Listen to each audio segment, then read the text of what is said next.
The snow came before the men did. That was how she would later remember it. Not the sound of boots on frozen ground, not the quality of silence that precedes violence, but the snow itself, arriving without announcement, in the middle of the harvest month, falling in large, deliberate flakes past the warped glass of the cottage window, as though the sky had decided something irrevocable and was making its intentions known. She had been standing at the work table with both hands submerged in cold water, washing the ink from her fingers after transcribing the monastery's grain records, and she noticed the snow the way she noticed most things these days, not with alarm, but with a patient, watchful attention that had become, in the 7 months since Veldrath, her primary instrument of survival. The attention of a woman who had learned, at considerable cost, that the difference between safety and the appearance of safety was not a philosophical distinction, but a practical one, measured in the particular quality of a quiet morning and whether or not it held. She dried her hands. The snow continued. She had made herself small here. That was the word she used inwardly, in the private accounting she kept of what the years since the trial had taken, and what they had manufactured in its place. Small. Not invisible. Invisibility was a fantasy she had abandoned, along with everything else that required the world to cooperate. But small. Reducible. Comprehensible. Offering nothing to anyone that would invite a second look.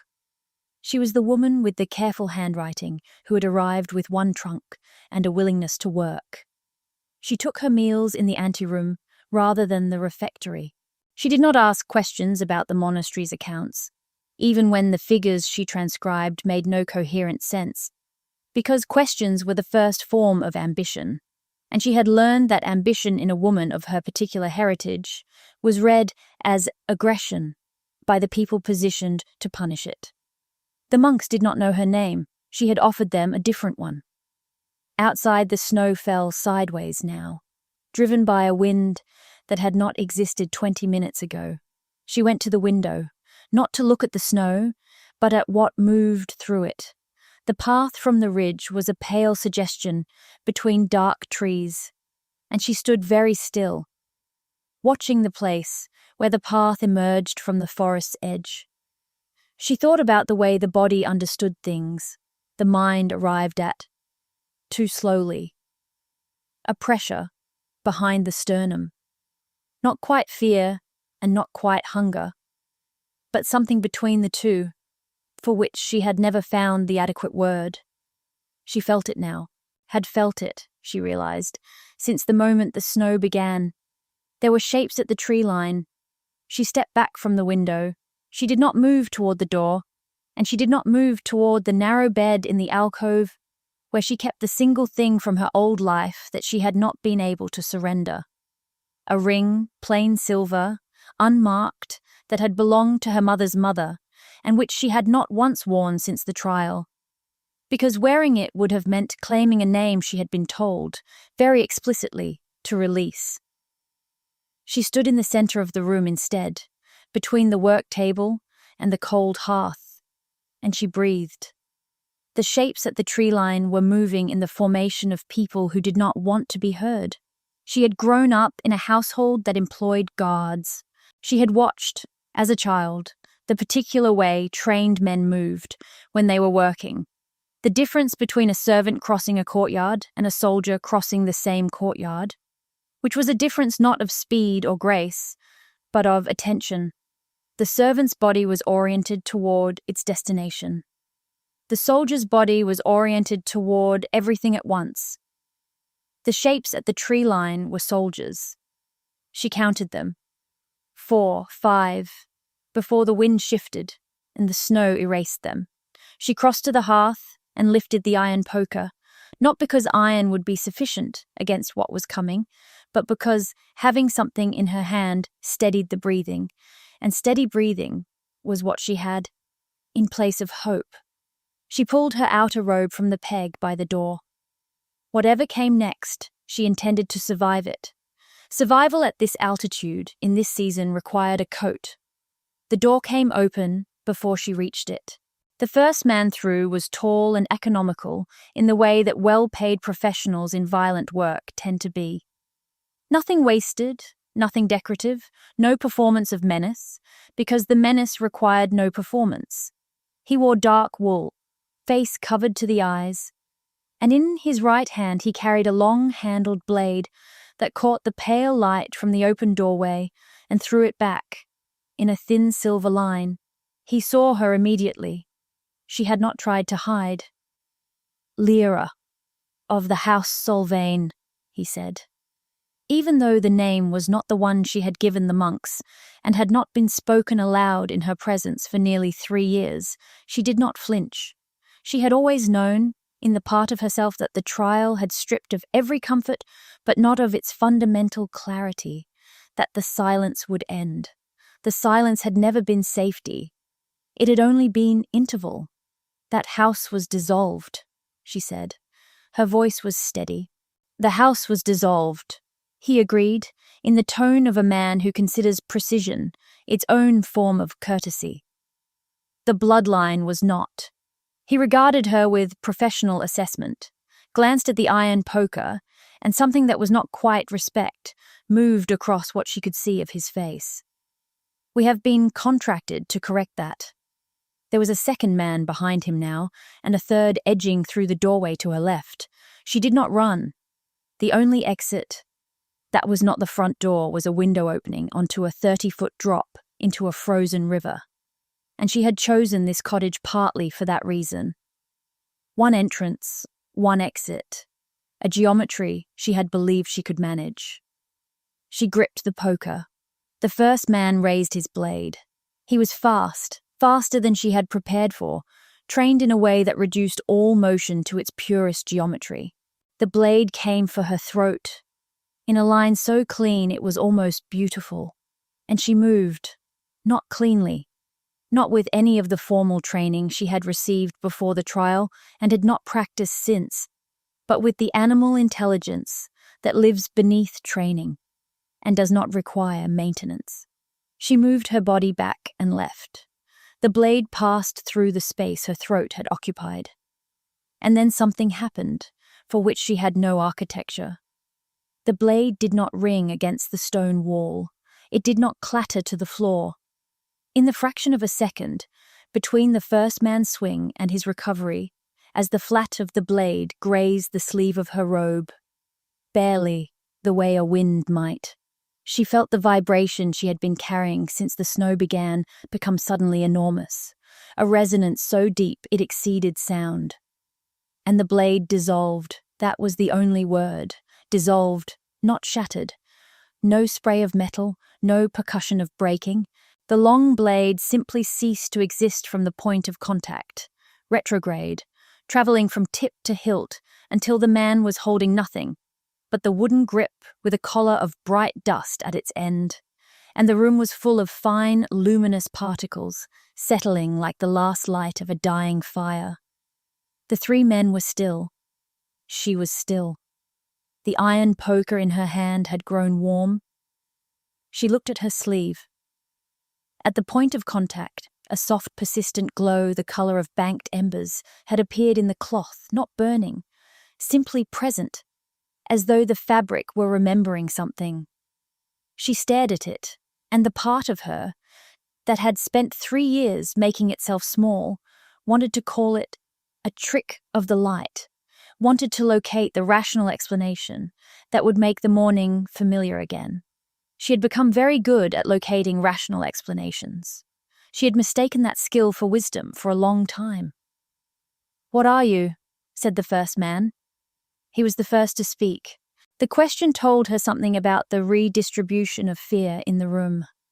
She did not answer, because she did not yet know. The second man moved, before the first had finished speaking. He came from her right, with a shorter blade held low, angled for the ribs, and she turned to meet him without thinking.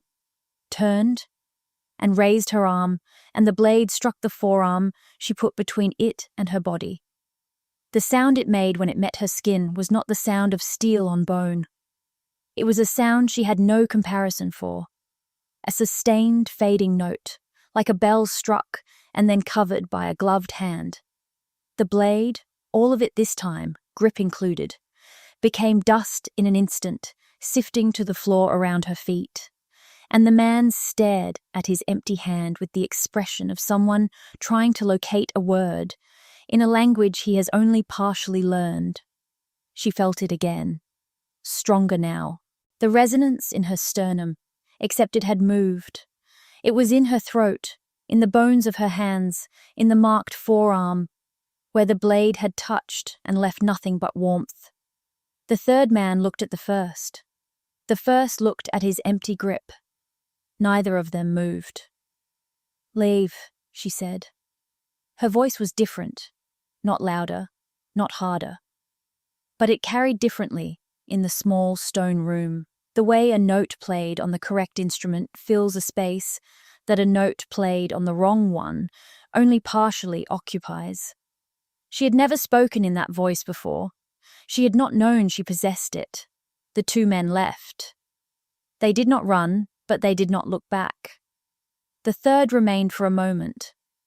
The youngest of them, she thought, because his stillness was the stillness of a person calculating rather than the stillness of a person who had already decided. He looked at her arm. He looked at the bright dust on the floor. He looked at the glow along her sleeve, which had not faded.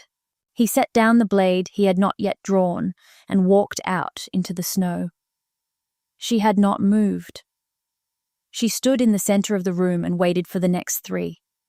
But before she could steady herself, before the resonance had fully subsided or the bright dust on the floor had finished settling, her arm began to hurt, not the hurt of impact, not the clean, declarative pain of a wound. Something older than that and less legible. A deep pulling along the inner forearm, as though something beneath the skin were attempting to surface. She pushed up her sleeve without deciding to. She looked at the skin of her inner arm, from wrist to the fold of the elbow, and she stood there, in the empty room for a long time, looking. Nothing was visible. The skin was unmarked, unchanged, pale in the dim light. She put her sleeve down. She went back to the work table and sat, because her legs had decided the standing was finished, and she put both palms flat on the wood, and she breathed with the deliberate care of someone who has learned that breathing is not automatic, but a choice made continuously, one breath at a time, and that the moment you stop making it, you begin to drown. She sat there until the light changed. She did not allow herself to think about what the dissolution meant. The thinking could come later, in the order she determined, not the order the morning had imposed. First, the next three, then the thinking. They came at dawn. And they came differently. These were not the careful professionals of the night before. They were older, quieter, and the blades they carried were not standard weapons. They were ceremonial in their construction, engraved along the flat with markings she recognized from the genealogy texts she had been transcribing for the monastery's archive. Markings that predated the current calendar by several centuries. Markings she had always understood, distantly and without examining the understanding too closely, as belonging to the vocabulary of the old bloodline rituals. Her bloodline's rituals? The ones the trial had declared illegal and the High Council had declared extinct. She had spent 7 months transcribing those texts in a cipher she could not decode, and she had been careful, always, not to want to decode them. Wanting things was how you announced your location. The first of the three did not speak.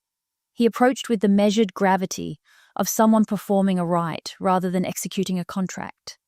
And she understood, in the way she had been understanding things all morning, with a clarity that felt less like thought and more like recognition, that whoever had sent them had escalated. The first three had been a test. These three were a correction. She stood in the cottage doorway because the snow had stopped and the early light was pale and definite, and she watched him come across the snow toward her. and she thought, I have been afraid of this name my entire life. She thought, the name is mine.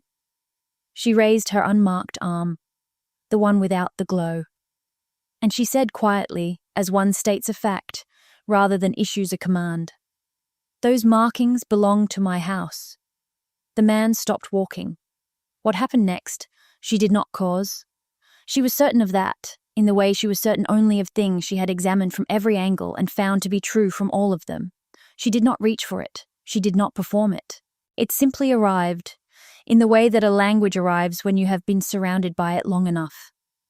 The vibration in her sternum dropped suddenly into a register so low it was no longer sound, but pressure, and the pulling sensation she had felt in her forearm after the first dissolution, the one she had looked at and seen nothing, came again, except this time it did not subside. She pushed up her sleeve. The markings were there, not ink, not wound, not fresh, present, as though they had always been present and had required only this particular quality of light and this particular moment to become visible to her. She stared at them with a feeling she had no adequate name for, a feeling adjacent to grief, because it was structured like grief. It had grief's particular weight and grief's characteristic movement in the chest, but it was oriented toward the future rather than the past. Not the grief of something lost. The grief of something about to be demanded. She looked up. The man who had been walking toward her had gone to one knee in the snow. She was not prepared for that. Every part of her that had spent 3 years making itself small, that had learned to answer to a different name and eat in the anteroom and move through the world with the minimum surface area that survival required. Every part of that careful, diminished self wanted to step backward, to deny whatever this man was acknowledging, to offer him the woman with the careful handwriting, instead of whoever it was that the marks on her arm were insisting she had always been. She did not step back. She stood in the doorway and felt the grief, or whatever it was. The word for what you feel, when you realize the thing you have been afraid to claim has been waiting for you, with more patience than you deserved. And she did not speak, because what was there to say to a man kneeling in the snow with a ceremonial blade across his knees and tears, she realized, tracking silently down his face. The second man went to one knee. The third, rise, she said, in that voice that was not louder but fuller, and tell me his name, as though I do not already know it. Lord Cassel arrived at midday. She had expected him to come himself eventually, because that was the nature of the man. He did not maintain distance from the things he set in motion. Distance was for people who doubted themselves, and Cassel had never, in all the years she had known him, from the outer ring of her father's court, from the opposite end of her father's table, from the witness gallery at her own trial, given any indication of doubt. He was the kind of man who understood power as a precise instrument and wielded it with the care of a surgeon, which meant he could not bear to leave a theatre before the procedure concluded. She had understood this about him for years, without understanding why it mattered. It mattered now. He came on horseback, alone, through the snow-stripped path between the dark trees, wearing the kind of coat that cost more than the monastery's annual income, and carrying no visible weapon. This was itself a statement. She watched him come from the cottage doorway, with the 3 men at her back. They had not left when she gave them the option, and she had not asked twice. And she thought, he is going to speak first. He will not be able to stop himself. He dismounted without haste. He tied his horse to the post at the path's edge, with the exact care of a man who values beautiful things and respects their maintenance. He walked toward her, through the snow, with his hands visible, and when he reached a distance at which a conversation could be conducted without raising a voice, he stopped. He looked at her arm, at the markings. For just a moment, less than a breath, a flicker in the composition of his face. Something moved that she recognized because she had felt it herself that morning. The expression of a person revising a document they thought was already finished. Then he composed himself, and he looked at her directly, and he was, as he had always been, impeccably composed.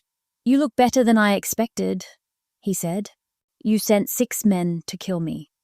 "I sent 6 men," he said, with the mild tone of someone correcting a slight inaccuracy. Because the question of what the Solvaine line retained was not one I could answer without evidence. He regarded her forearm. "Now I have evidence."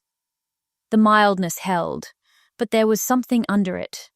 Not fear, not yet, but the specific alertness of a chess player who has just watched an opponent reveal a piece he thought was not on the board. I had hoped that time and deprivation would have attenuated things. The dissolution of the house was designed partly with that in mind. She understood, in the present tense, why he was telling her this. He was not confessing, he was measuring. Each disclosure was a probe, calibrated to produce a reaction he could read. "You designed the trial," she said. Not a question. "I shaped the conditions that made the trial possible," he said. "Your father's association with the old compact was not fabricated. That would have been sloppier than I prefer. It was real, and I made certain it was seen at the moment it would be most legible as a threat." He paused. "The compact itself was the problem, not your father. Your father was a man I could have managed. What your father was positioned to invoke was not." She said nothing. The monks had gathered at the edge of the path. She had known they would, had positioned herself in the doorway precisely for this reason, and she could see them now from her peripheral vision, a cluster of dark robes at a careful remove, drawn by the horses and the kneeling men and the particular quality of a morning that had changed its character entirely. They were witnesses. Cassel had either not noticed them or had decided they were below the threshold of relevance. Both possibilities told her something useful. The compact's authority would have superseded the council's, she said. Would have superseded certain members of the council, he said, with a precision that was itself a confession, though he would not have named it that. Superseded. The particular arrangement of influences I had spent 11 years constructing. He looked at her for a moment with something that was not admiration, but was shaped like it. The recognition one competent person extends to another in the middle of a war, costly and involuntary. I did not hate your family, Lira. I want you to understand that. Your father was an arithmetic problem. You were intended to be its resolution. But I am not resolved, she said. You are not resolved, he agreed. The silence between them was neither comfortable nor hostile. It was the silence of two people who have known each other from a distance for a long time and are only now meeting at the actual distance between them, which is much shorter than either had arranged for. The records, he said then, and something shifted in his voice, a tightening so small it would have been invisible to anyone who had not spent the last 3 years learning to read the millimeter gradations of other people's control. The compact document. I held it myself over the fire. Whatever the archive contains, it cannot supersede a destroyed original. No, she said. It cannot. She watched him hear the shape of that answer. Not a contradiction, and not a confirmation. A door held at an angle he could not yet see through. There is no second copy, he said. The man who wrote the original, she said, did not trust your colleagues any more than he trusted you. He gave certain annotations to a monastery. He had reason to believe no one with high council interests would think to search. He recorded them in a cipher. She held up her forearm. The marks caught the midday light, steady and unhurried. I have spent 7 months transcribing those records without knowing what they contained. I know what they contain now. The silence that followed was different in kind from the one before it. She had seen men absorb bad news in a variety of ways over the years. Her father's court had been an education in the grammar of composure under pressure, and what she saw in Cassel now was not the performance of calm, but the real effort of it. The effort told her more than the calm would have. He looked past her at the three men, at the monks, at the cottage door still standing open, the bright dust on the floor still faintly visible in the pale light. "You would require witnesses," he said finally. "For any archive submission to carry legal weight, the council would need—" "The monks are witnesses," she said. "They have been standing at the edge of the path long enough to have heard everything you just told me." A pause, measured. "As has whoever has been standing in the tree line since before you arrived." That was when he came out of the trees. She had been aware of him for longer than she could account for rationally. Aware in the way she had been aware of the snow before it fell, through that pressure behind the sternum she had never found the right word for. A quality of attention, directed at her from the forest's edge, that was different in character from the attention of the men who had come to kill her. Not calculating, not clinical. Something that arrived at her and stayed there with a patience she did not know what to do with. He stepped from between the dark trunks into the snow-lit clearing, and she understood immediately, in a way that reorganized the last 7 months retroactively, that he was not here by accident. Had not been here by accident for some time. The insignia on his coat was the warden's office, the northern warden's, which had jurisdiction over the monastery and everything within a day's ride of it. And he wore it the way certain men wear authority, not as a declaration, but as a simple fact about themselves that they have long since stopped needing to announce. He was tall. He moved across the snow, without urgency, without performance, with the total economy of a man who has nothing to prove, and has not had anything to prove for long enough, that the lack of it has become simply how he inhabits his own body. He did not look at Castle first, he looked at her. Dark eyes, the kind that processed everything at once and revealed only what they chose to reveal, which today appeared to be nothing, which told her, paradoxically, a great deal. She thought about the way he had watched from the trees, thought about the moment when he could have intervened. The exact moment, she calculated now, because someone who arrived before the assassins had arrived before the assassins for a reason, and the reason was not that he had been uncertain what to do. He had been certain.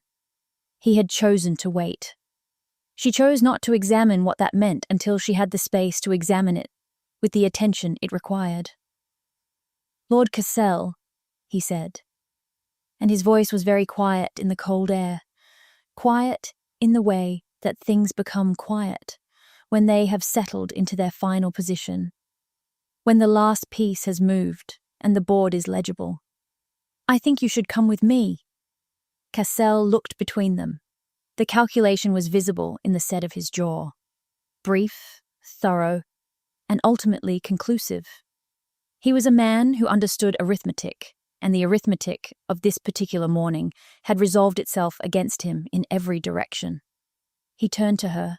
"What do you intend to do with the records?" he asked, and his voice carried the careful neutrality of a man who has decided that this question is the last move available to him, and is making it with the dignity the limitation deserves.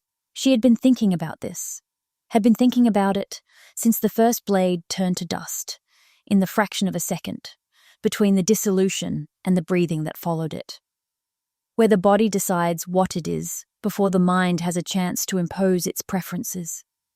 She had thought about what her father would have done. Her father, who had been an arithmetic problem to the wrong man. She had thought about the trial, and the years since, and 7 months of cold water, and a different name, and the ring on the narrow bed in the alcove. She had thought about what it meant to hold a thing and set it down, not because it was worthless, but because restraint was the only act that demonstrated its full weight. "The records will be placed in the public archive," she said, "where they belong, and the council will determine what to do with what they contain. That is what the compact established the council for." She held Cassell's eyes. "Your crimes are witnessed and named. That is sufficient." She allowed the silence to carry what she did not say aloud, that he would live inside this, that she would not take from him the thing she could have taken, and that he would carry the shape of that restraint for the rest of his life, which was a more thorough consequence than any sentence, because a sentence had an end, and this would not. She was not offering him mercy in the way the word was ordinarily used. She was demonstrating precisely, and for witnesses, the difference between power over someone and authority that does not require their destruction in order to exist. He understood.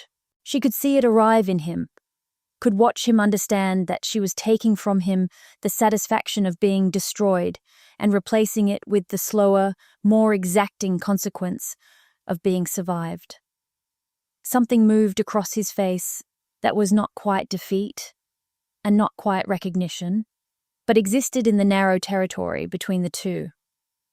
He inclined his head very slightly. Then he turned and walked toward the warden, and the warden fell into step beside him, without touching him, and the two of them moved along the path toward the tree line. At the edge of the trees, the warden paused. He turned back. She had expected the look to be brief, a confirmation that the thing was concluded, a professional's acknowledgement of resolution and transition. It was not brief. He looked at her across the snow and the pale light and the kneeling men and the monks and the bright dust still faintly visible through the open door. And the look was not professional.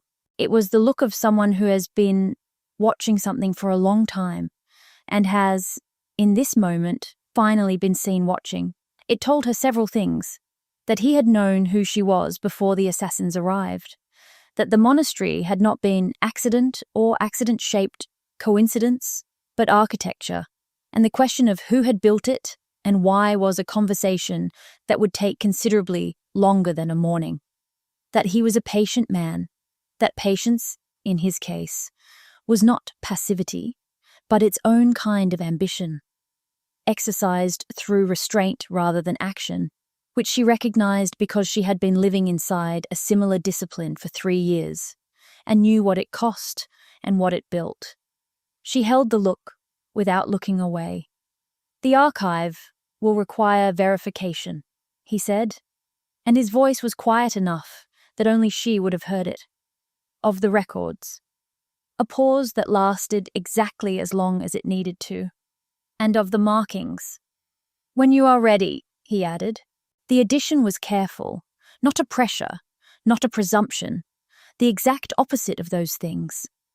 An acknowledgement that the readiness was hers, to determine and hers alone, which she understood was itself a position, staked quietly and without announcement. "I will be ready," she said, "when I have had a fire and a meal and a night of sleep. In that order." Something moved at the corner of his mouth. Not a smile, the thought of one, the way the quality of light over a mountain suggests what is on the other side of it, without showing you. "Tomorrow then," he said. He turned back to the trees, and the snow started again. Different this time, softer. The ordinary snow of an ordinary winter day, the kind that settled rather than fell.